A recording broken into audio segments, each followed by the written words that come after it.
chapter 14. That night all the members of the community raised their voices and wept aloud. All the Israelites grumbled against Moses and Aaron, and the whole assembly said to them, "If only we had died in Egypt or in this wilderness. Why is the Lord bringing us to this land only to let us fall by the sword?" Chapter 15.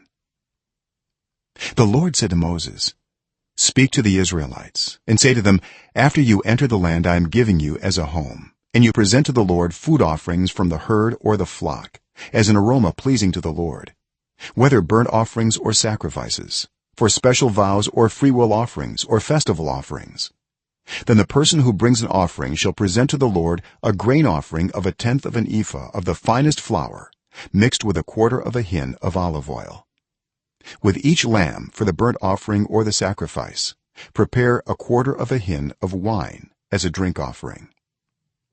With a ram prepare a grain offering of 2/10 of an ephah of the finest flour mixed with 1/3 of a hin of olive oil and 1/3 of a hin of wine as a drink offering. Offer it as an aroma pleasing to the Lord. When you prepare a young bull as a burnt offering or sacrifice for a special vow or a fellowship offering to the Lord, bring with the bull a grain offering of 3/10 of an ephah of the finest flour mixed with 1/2 a hin of olive oil, and also bring 1/2 a hin of wine as a drink offering. This will be a food offering, an aroma pleasing to the Lord. Each bull or ram, each lamb or young goat is to be prepared in this manner. Do this for each one, for as many as you prepare. Everyone who is native born must do these things in this way when they present a food offering as an aroma pleasing to the Lord. For the generations to come, whenever a foreigner or anyone else living among you presents a food offering as an aroma pleasing to the Lord, they must do exactly as you do. The community is to have the same rules for you and for the foreigner residing among you. This is a lasting ordinance for the generations to come. You and the foreigner shall be the same before the Lord. The same laws and regulations will apply both to you and to the foreigner residing among you.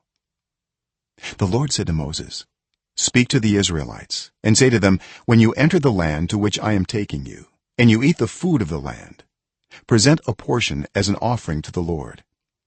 Present a loaf from the first of your ground meal and present it as an offering from the threshing floor. Throughout the generations to come you are to give this offering to the Lord from the first of your ground meal."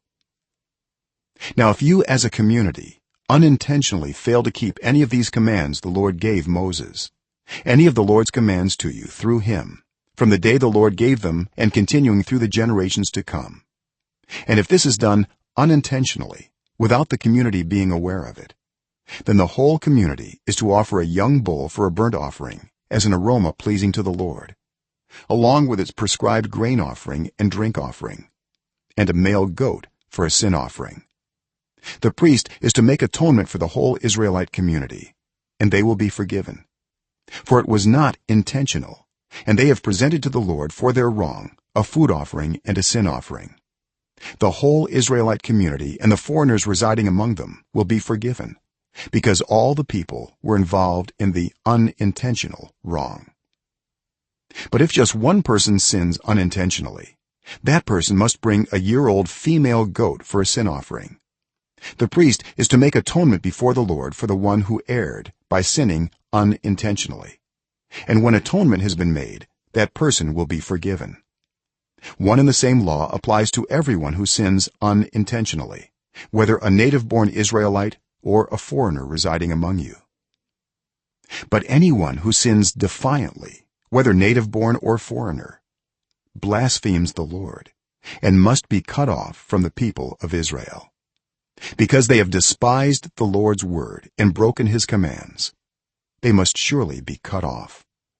Their guilt remains on them. While the Israelites were in the wilderness, a man was found gathering wood on the Sabbath day. Those who found him gathering wood brought him to Moses and Aaron and the whole assembly, and they kept him in custody because it was not clear what should be done to him. Then the Lord said to Moses, "The man must die. The whole assembly must stone him outside the camp." so the assembly took him outside the camp and stoned him to death as the lord commanded moses.